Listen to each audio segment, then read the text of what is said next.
Kalau tuan-tuan ikut, saya rasa pelik lah. Dia kata, setiap hari saya akan zikrullah sebanyak 100,000 kali. Bismillahirrahmanirrahim. Alhamdulillah wassalatu wassalamu ala Rasulillah wa ala alihi wa sahbihi wa mawalah, amma ba'd. Sidang hadirin hadirat yang dikasihi Allah, pada malam nisfu Sya'ban ini dikatakan malam ini Allah memberi keampunan kepada manusia. Orang yang beriman, orang yang bertakwa, orang yang selamat daripada syirik kepada Allah, dan orang yang ada hasad dengki. Dua-dua ini Allah tak ampun. Syirik dan juga adanya hasad dengki ataupun dendam kesumat. Jadi alangkah baiknya kita bersihkan nawaitu hati kita pada malam ni dengan menyebut dan beristighfar, astaghfirullah wa atubu ilaih, dan kita cuba bersih hati kita. Keduanya tuan-tuan, bila sebut malam seperti nisfu Sya'ban ini, bermakna kita baki hanya 2 minggu sahaja lagi bagi menyambut Ramadan Al-Mubarak.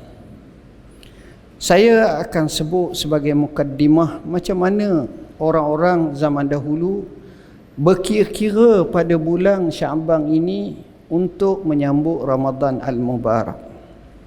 Sebagaimana yang disebut oleh Nazir tadi, bermula daripada bulan Rajab lagi disebut kepada kita untuk doa, Allahumma barik lana fi Rajab wa Sya'ban. Riwayat menyebut wa barik lana fi Ramadan. Ya Allah, berkatlah bagi kami pada bulan Rajab dan Sya'ban, dan berkatlah bagi kami pada bulan Ramadan. Akan tetapi juga disebut oleh para ulama dengan doa agar kita mencapai dan dapat bulan Ramadan ini. Wa ballighna Ramadan, sampaikanlah kami pada bulan Ramadan. Kenapa? Kerana tuan-tuan, dalam 2 minggu ni tuan-tuan akan tengok dalam Facebook tuan-tuan, dalam WhatsApp tuan-tuan, dalam mesej tuan-tuan, dalam Insta dan seumpamanya, ada je orang mati. Orang yang kita kenal, orang yang suhu, orang yang kaya, orang yang berpangkat besar, orang tua pada kita, orang muda pada kita, orang yang kita sangka, orang yang kita tak sangka, banyak mati. Dan ini berlaku tuan-tuan. Dengan sebab itu kita doa moga-moga kita sempat dengan Ramadan. Dalam amalan yang dia ajar kepada kita ialah pada bulan-bulan seperti ini kita banyak doa. Allahumma sallimni li Ramadan wa sallim Ramadana li wa tasallamhu minni mutaqabbala. Ya Allah, ya Tuhanku, selamatlah aku bagi bulan Ramadan, dan selamatlah Ramadan bagi aku, dan terimalah daripadaku ibadat yang aku persembahkan dan kemukakan kepada kamu. Cuba kita tekung sikit. Jumlah yang pertama disebut, ya Allah, selamatkanlah aku untuk Ramadan. Apa makna selamatlah aku untuk Ramadan? Dalam arti kata lain, kita tak nak kita masuk Ramadan kita paralyzed, kita duk katil hospital, kita tak bermaya, kita tak mampu nak beribadat, kita letih, kita lemah, dan macam-macam lagi yang menyebabkan walaupun kita masuk bulan Ramadan tapi kita tak boleh nak buat acara ibadat, tak boleh nak ibadat dengan sebaik mungkin, tak boleh. Sebab apa? Dek kerana keuzuran. Kita tak nak macam itu. Kita nak bila kita dapat Ramadan, tubuh kita sehat, kita segar, kita mampu ke masjid, ke surau, kita mampu untuk ibadat, dan macam-macam acara kita boleh buat. Sebab itu dia ajar Allahumma sallimni li Ramadan. Berilah kepadaku keselamatan, kesejahteraan, kesihatan, kebaikan untuk bulan Ramadan. Dan jumlah ataupun ibarat yang kedua menyebut, dan selamatlah Ramadan untuk aku. Ramadan ni maknanya bulan. Bulan tu tak ada masalah. Kita mesti lalu bulan Ramadan tu. Bukan di payah jarah je lalu bulan Ramadan. Semua tepat pakat lalu bulan. Selayang pun sama, Sungai Buloh pun sama, di mana-manalah Kajang pun sama. Jadi semua kita melalui Ramadan. Tapi dalam nas ini disebut, ya Allah, dan selamatlah Ramadan untuk aku. Apa makna selamat Ramadan? Makna selamat Ramadan di situ, kita tak nak kita masuk dalam bulan Ramadan dalam keadaan seperti di kancah perang. Tuan-tuan rasa tergamuk tak kalau orang nak bagi tuan-tuan 10,000 puasa 30 hari di Gaza? Nak bagi 10,000, tiket percuma, duduklah situ 30 hari. Tuan-tuan rasa macam mana? Tak berani. Ginilah Syekh, kau tak payah bagi aku 10,000 lah, aku bagi kat kau 10 riyal. Tak payahlah, tak apa-apanya. Sebab maklumat bila kita tahu suatu tempat di kancah perang dalam keadaan tak stabil, tak berani tuan-tuan. Kita depan mata kita pernah tengok, kita pernah dengar, kita pernah alami kisah seperti COVID-19. Semayang seorang-seorang macam mana? Masa peringkat awal tu berapa je boleh pergi masjid? Jarak seorang-seorang tu berapa? 2 meter, semeter seorang-seorang. Pakar ni tekuk hidung belaka. Tengok. Maknanya kita tak nak Ramadan yang kita lalui dalam suasana wabak, dalam suasana penyakit-penyakit berbahaya, dalam suasana kancah perang. Bahkan mungkin kalau kita tengok sahabat-sahabat kita di Aceh, contohnya baru-baru ni dia punya banjir besar. Seluk saja tu kadang-kadang setengah tempat tu apa rumah. Duduk dalam rumah tu nak gali seluk pun tak lepas. Letih gitu, tengok gitu je lah, minta bantuan. Ni sahabat-sahabat kami, sahabat-sahabat kita yang pergi, yang hulurkan bantuan. Letih kita nak sambut macam mana Ramadan macam tu. Tapi kalau tempat yang seronok kita tengok mereka boleh sambut dengan tenang Ramadan, tempat dia baik, Allah. Ini. Dan yang paling penting, Allah, ya Allah, terimalah daripada aku doa. Ibadat, semua tu Allah terima.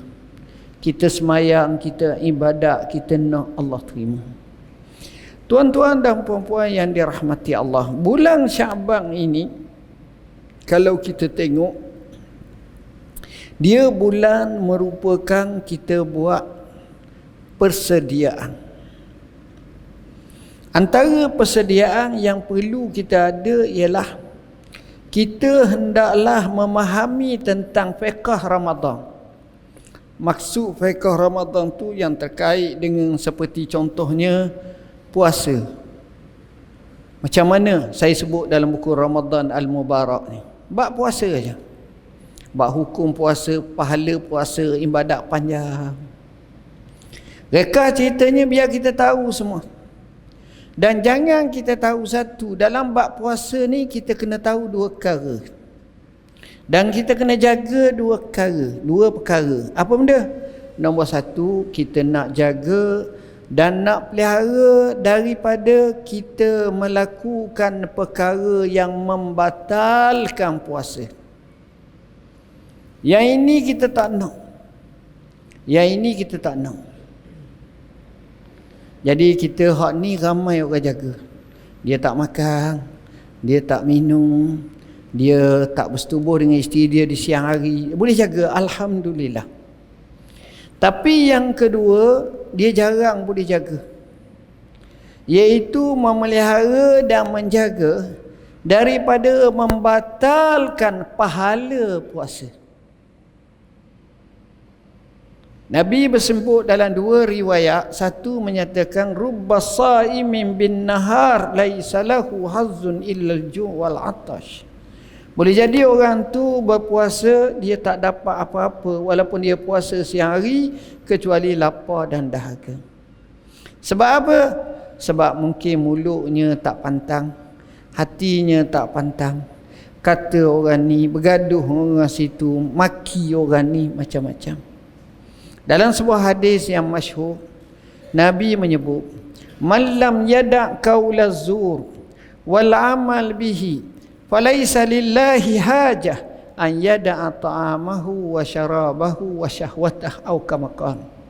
Siapa yang tak tinggal ucapan keji, bahkan dia lakukannya, apa-apa kemungkaran dia lakukan, maka Allah tak kisah dengan sebab dia tinggal makan, minum dan syahwat dia. Maksudnya, mu tinggal, mu tak makan pun aku tak bagi apa-apa kat kau. Rugi sahaja. Di sini dia telah melanggar, menyebabkan dia tidak memelihara daripada perkara yang membatalkan pahala ibadat puasa tu. Hal ni penting tuan-tuan. Baik. Jadi kita kena belajar. Caranya hati tu kena bersih betul-betul. Al-Imam Al-Ghazali sebut dalam Minhaj Al-Abidin ila Jannati Rabbil Alamin, kitab karya Imam Ghazali terakhir sebelum dia meninggal dunia. Cerita berkenaan dengan hati, cabaran-cabaran, macam mana cara nak bersih, nak elok, nak kemaskan ni. Ini pun penting.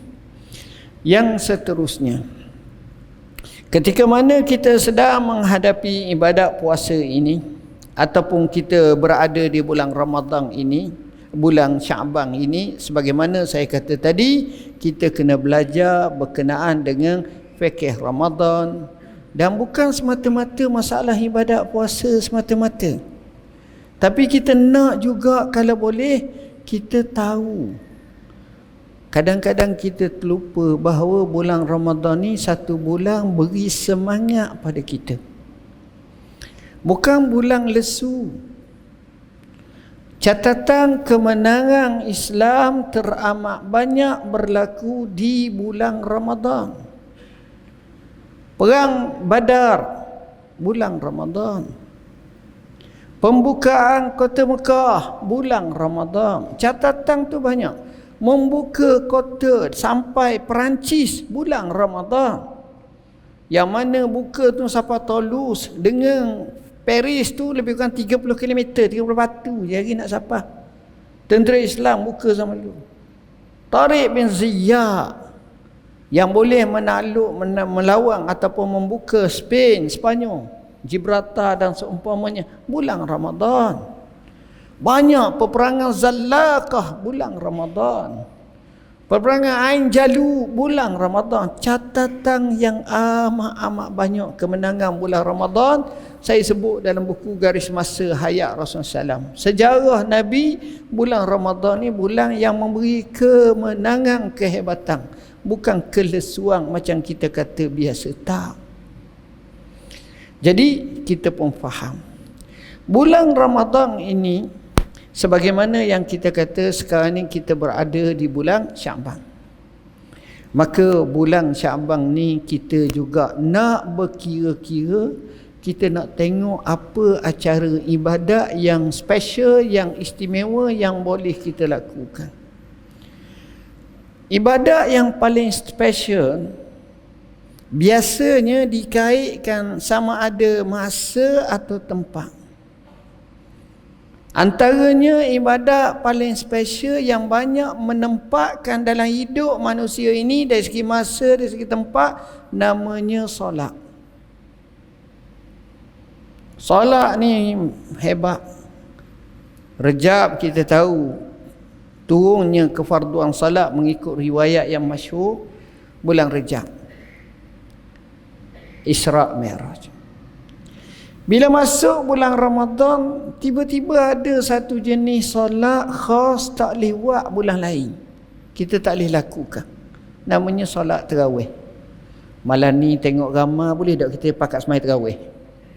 Nampak perform bagus ni, pulak malam ni 10 Syaban, kita nak buat. Jangan buat macam tu. Orang tak ajar macam tu. Dia hanya berlaku pada malam Ramadan je. Sebab itu saya sebut dalam buku solat-solat sunat. Solat-solat sunat ni kita terangkan. Sebab kita tak nak lagi kita buat sekadar buat, tapi kita nak tahu apa pahalanya, apa faedahnya, apa fadilatnya. Dan perkara-perkara ini menyebabkan kita jadi semangat buat. Semayang malam ada, semayang qiyam ada, semayang ni ada. Kita boleh buat, dan bukan perkara itu perkara yang susah dan sukar. Tapi kita belajar. Solat, tuan-tuan. Apa-apa pun solat. Nabi bila sebut solat, banyak riwayat menunjukkan kelebihan solat. Salah satunya Nabi kata, wassalatu nur. Solat tu cahaya. Orang yang bersolat ni Allah bagi cahaya. Imam Nawawi sebut dalam hadis 40. Salah satunya hadis yang kita baca tadi. Solat kelebihannya terlalu banyak. Nabi bila sahabat datang, Nabi suruh jaga semayang. Ada seorang sahabat tu yang juga menjadi hamba kepada Rasulullah, maula kepada Rasulullah. Kalau tak silap namanya Rabi'ah ibn Ka'ab al-Aslami. Nabi tanya dia, sal. Nabi kata, mu minta lah kalau mu nak minta apa. Saya kalau Nabi cakap macam tu nampak dah. Minta unta 10 ekor, minta kuda ke, Nabi akan bagi insya-Allah. Nabi ni orang yang paling pemurah, bukan pemurah tapi paling pemurah. Dia pemurah yang amat sangat. Ini Rasulullah SAW. Dia tak lain, bukan macam orang biasa, pemurah. Sahabat ni jawab apa? Sahabat ni dia terus jawab. Dia kata, ya Rasulullah, kalau Rasulullah masuk syurga, saya pun kalau izin dapat masuk syurga. Saya tahu syurga Nabi tak sama dengan syurga saya bawah. Jadi dengan sebab itu dia jawab apa? Uridu murafaqaka fil jannah. Saya nak sangat ya Rasulullah, kalau boleh saya rapik dengan kamu dalam syurga. Duduk dekat juga. Jawapan tu maha, kita tak pernah mikir nak cakap macam tu. Dia kalau boleh dalam syurga nak duduk rapik juga dengan Rasulullah. Boleh tak? Boleh. Maka Nabi bersabda, izan fa'inni ala nafsika bikasratis sujud. Kalau begitu maka kamu hendaklah tolong aku atas diri kamu sendiri dengan banyak sujud. Dia panggil itlaqul juz'i wa iradatul kull. Sebut sejuzuk tapi nak semua sekali. Sujud saja tak boleh, tak dapat apa-apa juga kadang-kadang. Kita sujud, kita tak. Tapi sujud kerana kita semayang. Hak tu nak. Sujud syukur, sujud tilawah, sujud kita kata sejadah. Itu okey lah. So tak ada benda-benda pakai sujud. Sujud. Tak boleh apa. Tapi sujud di sini maknanya kita semayang. Ini dapat pahala. Ni saya sebut dalam buku macam ni. Nabi cakap mu kena banyak sujud. Sebab itu kalau kita baca sejarah seorang tabi'in namanya Umair ibn Hani. Umair ibn Hani ni dia temu lebih kurang 30 orang sahabat Nabi. Dia sempat bertemu. Maknanya sahabat-sahabat kecil dulu jadi tua dah waktu dia temu. Dengan Abu Bakar, Umar mungkin tak sempat lah. Dia temu 30 orang sahabat Nabi je. Dia buat dua statement yang hebat. Statement pertama dia kata apa? Aku setiap hari sujud kepada Allah 1000 kali. Ulama memberi dua maksud. Sama ada 1000 kali dengan makna 1000 rakaat, makna dia semayang, atau 1000 kali dengan makna 500 rakaat kerana satu rakaat 2 kali sujud. 500 pun banyak. Sini semester berapa mang? 20. Saya berjanji hari ni kalau sini 20 dengan syarat setiap daripada jemaah ni tak lari seorang. Saya nak bagi RM10 selepas hari. Awas ni dah ayah janji ustaz memang tak dapat. Sebab apa? Sebab 28 tu separuh tak ada. Separuh tu mujur. Setepat tu saya pergi 2 sah je. Kadang-kadang imam ganti pun kalau aku tak ada, aku berhenti juga kadang-kadang. Macam tu. Sebab itu saya selalu kata, hari ni dia semayang sampai 500 rakaat. Ni Imam 4 mazhab. Imam Abu Hanifah kata dia semayang setiap malam dia tak tidur. Kenapa? Kihnya dia separuh malam dia tidur, separuh malam dia semayang. Datang seorang tua perempuan kata, ni Tok Guru ni, Tok Imam ni, dia tak pernah tidur malam semayang.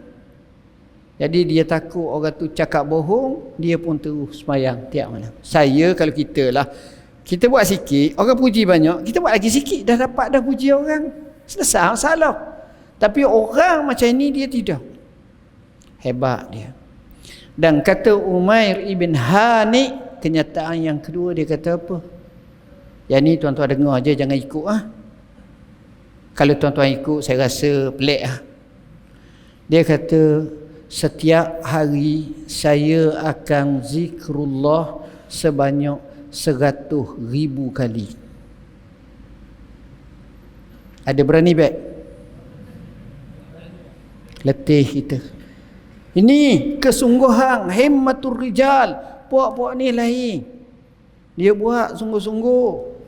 Jadi kalau mereka macam tu, macam mana ibadat mereka? Tinggi. Macam seorang, dia temu dengan seorang salafus salih, orang dululah, orang baik, orang salih. Dia kata, Tok Guru, Ji, macam mana cara prestasi haji semayang pada malam Lailatul Qadar? Nak tahu macam mana prestasi kalau malam Lailatul Qadar semayang? Dia senyum. Dia kata, saya pun tak tahu. Kenapa? Sebab saya takdirkan setiap malam tu Lailatul Qadar dah. Jadi sama je. Ini orang lain. Sebab dia ini termasuk dalam as-sabiqun as-sabiqun ulaikal muqarrabun fi jannatin na'im sullatun minal awwalin tapi wa qalilun minal akhirin. Orang macam ni orang yang berlumba-lumba mendahului. Dan mereka itu orang yang menghampirkan diri, dihampirkan kepada Tuhannya. Duduk dalam syurga jannatun na'im, duduk dalam syurga dalam keadaan yang baik, yang amat sangat. Mereka berada pada kedudukan yang hebat. Tolong doakan, saya minta satu je, tuan-tuan tu doa kat saya biar saya boleh buat siap buku syurga. Sekarang saya buat dah 8 tahun dah, tak siap-siap. Tahun lepas baru kita bersungguh, tahun ni cuba bersungguh. Kalau siap dia akan jadi tebal ni 2 jilid atau 3 jilid. Bab syurga je. Oh, hebat. Nantilah insya-Allah saya akan cuba pederah bersungguh-sungguh sikit. Saya akan cuba buat untuk nak settlekan isu ni, insya-Allah. Jadi bila tengok, maknanya 5 tahun lagi panggil saya ceramah pula bab syurga, insya-Allah. Panjang cerita. Jadi kita beri laluan, belum masuk lagi. Tuan-tuan dan puan-puan yang dirahmati Allah, ini antara perkara yang sepatut kita lakukan. Apa lagi yang kita boleh lakukan? Antara perkara yang sepatutnya kita lakukan adalah kita boleh juga untuk baca Al-Quran. Baca Al-Quran maksud saya bukan kita baca bulan Ramadan, tapi bulan sekarang pun kita baca dah. Sekurang-kurangnya bulan Ramadan kita khatam Al-Quran. Jadi kalau kita satu Ramadan tu 26 juzuk, 2 Ramadan tu tamat, kita tanya pula orang lain, Ji, tamat dok lagi lah, baru Ramadan, baru 8 lah. Dia pun kata, dah Haji, Alhamdulillah tamat dah. Tapi bukanlah nak riak, tapi nak ceritanya bahawa yang sebelum ni kita payah nak tamat baca Quran. Kita beri laluan sekejap. Hadirin hadirat muslimin muslimat yang dirahmati Allah, izinkan saya ambil masa 10 ke 15 minit lagi untuk saya khatamkan. Saya sebut yang ketiga tadi, iaitu kita berkira-kira baca Quran, khatam Quran. Kadang-kadang nak sekali pun bulan Ramadan payah. Jadi kita tahu masing-masing.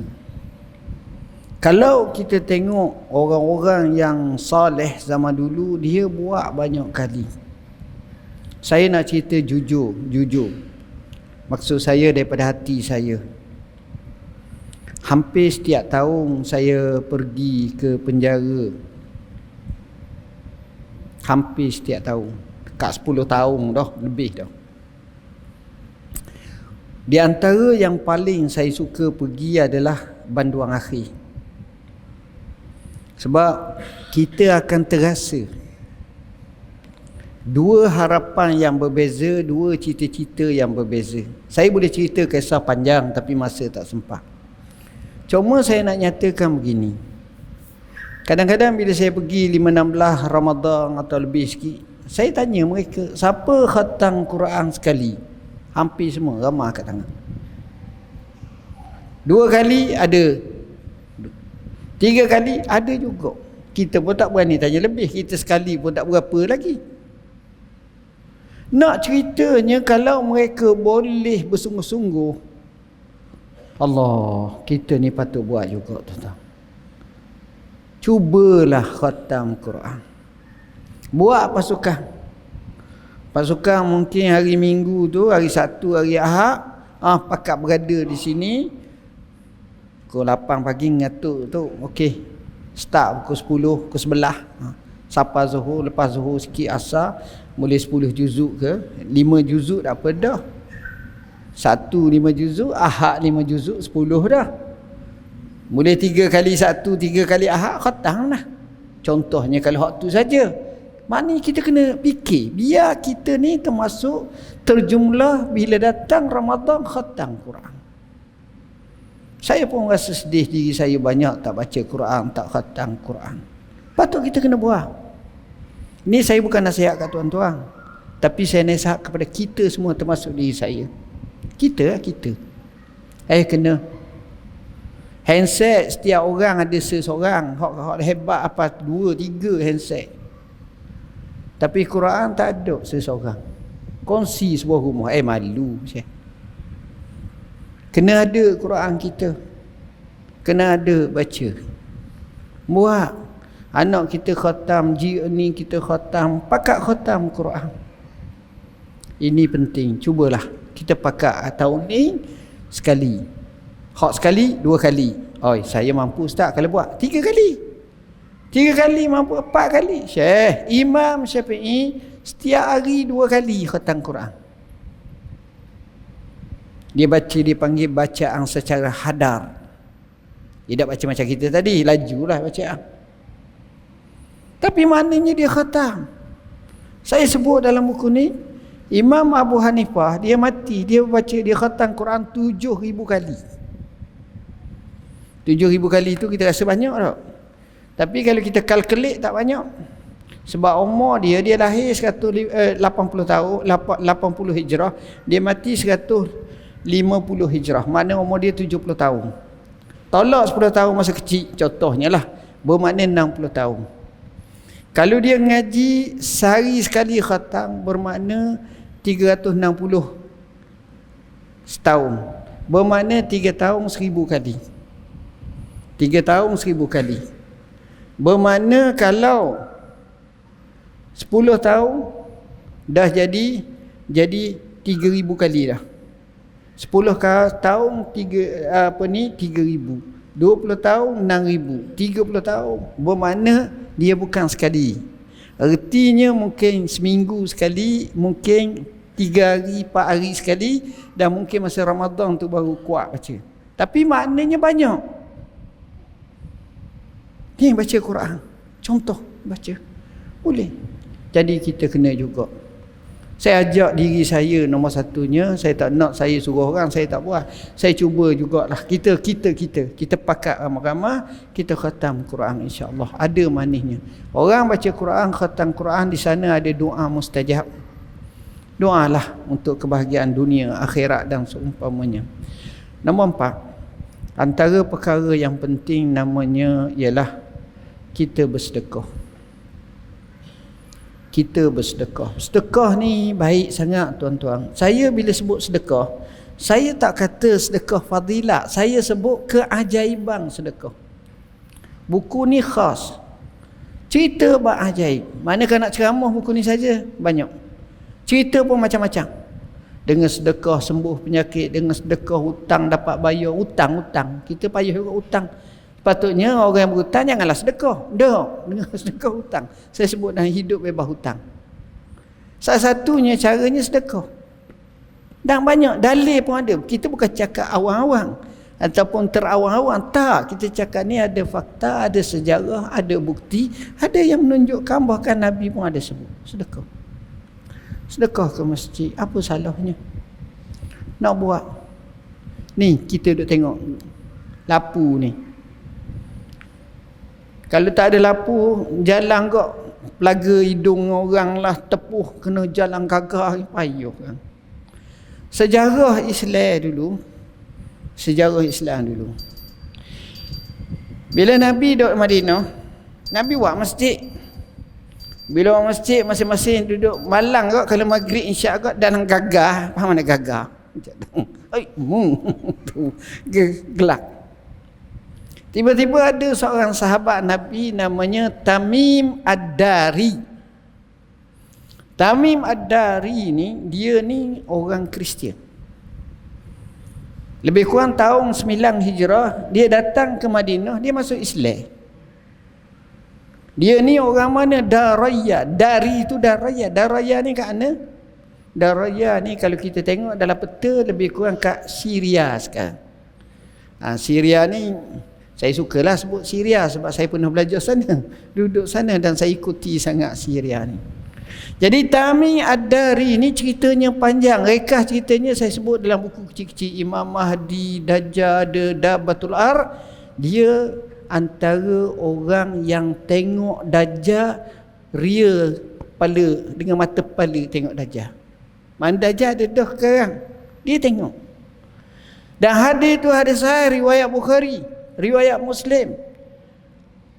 Nabi suka sangat. Sebab itu dia kata ada riwayatul fadil anil mafdud. Riwayat orang yang paling hebat daripada orang yang kurang hebat. Mana Nabi ceritakan pengalaman Tamim Ad-Dari yang duduk kena main di Ombok. Dia naik dengan dua kabilah yang dipanggil sebagai kabilah Lakham, Al-Lakhami, dan satu lagi kabilah yang mana dia ni siapa teranyuk ke sebuah pulau. Jadi ceritanya menarik. Rekah cerita, dia mari ke Madinah, dia masuk Islam.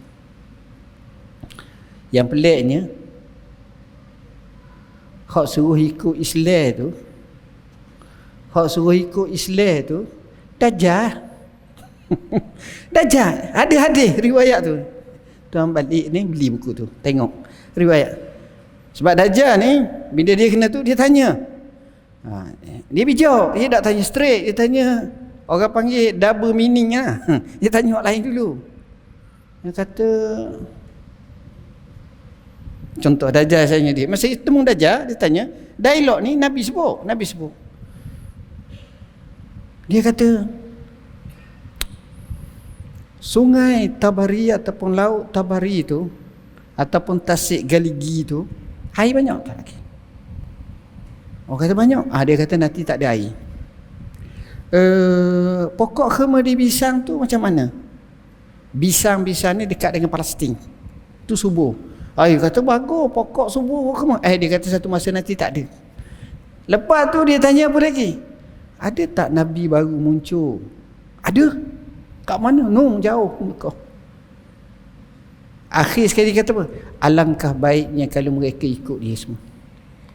Dajjal kata, alangkah baiknya kalau mereka ikut dia. Maknanya bukan ikut Dajjal, ikut Nabi tu. Boleh baca teks nas dalam tu. Jadi Tamim Ad-Dari percaya. Dia tengok Nabi pula dengan akhlak ni baik. Saya tak nak cerita tu, bab Dajjal tu panjang.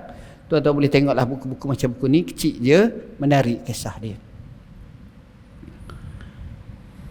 Bila Tamim masuk Islam, dia mari pemayang, gagal juga dia. Apa dia buat? Dia pergi beli pelita-pelita, pergi pasang. Masa tu baru nampak muka. Oh, ni Abu Bakar, ni Umar, ni Ali, ni Osman. Baru nampak kenal. Sahabat Nabi ni, perangai dia takut. Nak buat-buat benda baru-baru ni dia takut. Kok Nabi marah ke apa ke. Bila dah cerah malam tu Nabi masuk. Oh. Ekspresi muka Nabi tu nampak. Suka. Siapa buat ni? Tamim ya Rasulullah. Tamim Ad-Dari. Semoga Allah cahayakannya supaya Allah ni baik. Daripada situlah maka semua masjid semua ni ada pelita. Zaman sekarang kita ada ni. Jadi sahabat kita datang. Alhamdulillah. Sepatutnya kita boleh dapat. Kita mati dah tapi dengan sebab kita derma RM100, RM50 untuk solat. Boleh pakai 50 tahun, 30 tahun, 20 tahun. Berapa banyak pahala kita. Ini perkara baik tuan-tuan. Alangkah baiknya. Jadi tempat-tempat macam ini ni, orang mari, orang dapat banyak pahala. Jadi sebab itu bagi saya, kita kena infak, sedekah. Sedekah ni kelebihannya besar. Satu lagi, bukan sekadar solat saja. Saya selalu bila dekat Ramadan, saya akan tanya, masjid ni berapa orang, jamu orang? Sahabat kita jawab, 100, 120. Dekat nak akhir makin naik sampai 300. Tapi saya jangka tahun ni lebih lagi. Dan banyak biasanya unexpected. Sangka orang mari. Jadi kena standby. Boleh jadi 500 tahun ni. Boleh jadi. Tak mustahil. Kita baca hadis Nabi, man fattara sa'iman falahu ajruhu min ghairi an yanqusa ajru sahibihi syai'a. Siapa yang jamu orang buka puasa, baginya pahala sebagaimana dia pahala orang tu tak kurang sikit pun. Dia tanya tu imam bendahari nazir, tanya berapa sepala, dia kata RM12. Tak apa, saya nak 10. Jadi dia bayar 120. Jadi kalau boleh tabung ihya Ramadan, khususnya iftar saimin Ramadan tu siap dah. Jadi kita ni bukanlah nak ni hak awal ni, jadi sekarang kita boleh buat dah. Tahun ni kita dapat belanja 10 orang, alhamdulillah. Tahun depan biar 20. Mungkin tahun depan sekali 30. Tuan-tuan, Hamad guru kepada Imam Abu Hanifah, setiap malam dia jamu 400 orang. Bagi kita ramai tak? Ramai. Tapi kalau tuan-tuan pergi ke Madinah bulan Ramadan, pesta jamu orang. Hak kaya beribu jamu. Tak pelik. Jadi kita ambil semangat tu, kita nak jamu seramai mungkin manusia. Dan pada bulan Ramadan juga bagi saya bulan kita bina keluarga, baiti jannati, rumahku syurgaku. Ini bulan yang paling baik. Kita boleh ajak ke masjid, surau dan seumpamanya. Saya sebut dalam buku Baiti Jannati ni, kita kena baiki dah diri kita. Kena boleh buat bina keluarga anak-anak kita. Kita nasihat untuk nota untuk anakku, pesanan abah dan seumpamanya. Kita mula eratkan balik. Kita tak nak jaringan keluarga melemah dan merudum.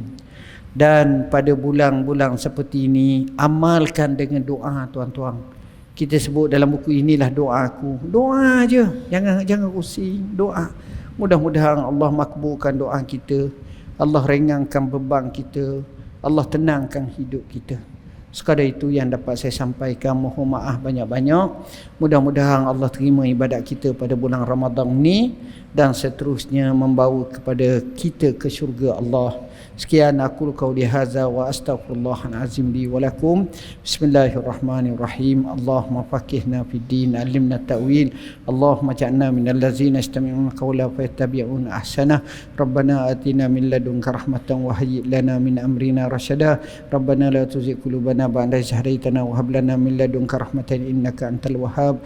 Rabbana afi 'alaina sabra wa sabbi aqdamana wa ansurna 'alal qaumil الكافرين ربنا اغفر لنا ولإخواننا الذين سبقونا بالإيمان ولا تجعل في قلوبنا غلا للذين آمنوا ربنا إنك رؤوف رحيم ربنا هب لنا من أزواجنا وذرياتنا قرة أعين واجعلنا للمتقين إماما اللهم ولي أمورنا خيارنا ولا تولي أمورنا شرارنا اللهم اجعل ولايتنا في من خافك واتقاك يا رب العالمين اللهم لا تسلط علينا بذنوبنا من لا يخافك فينا ولا يرحمنا اللهم اشف مرضانا وارحم موتانا وعاف مبتلانا اللهم انصرنا وانصر إخواننا المسلمين المظلومين المضطهدين خاصة في فلسطين اللهم انصرهم على أعدائهم اللهم تقبل منا إنك أنت السميع العليم وتب علينا يا مولانا إنك أنت التواب الرحيم اللهم إنا نسألك رضاك والجنة ونعوذ بك من سخطك والنار اللهم إنك عفو تحب العفو فاعف عنا اللهم أدركنا رمضان اللهم بلغنا رمضان اللهم إنا نسألك أن تيسر أمورنا وأن تحقق رجاءنا يا الله اللهم ربنا آتنا في الدنيا حسنة وفي الآخرة حسنة وقنا عذاب النار وادخلنا الجنة مع الأبرار يا عزيز يا غفور يا رب العالمين وصلى الله على سيدنا محمد وعلى آله وصحبه وسلم والحمد لله رب العالمين والسلام عليكم ورحمة الله وبركاته.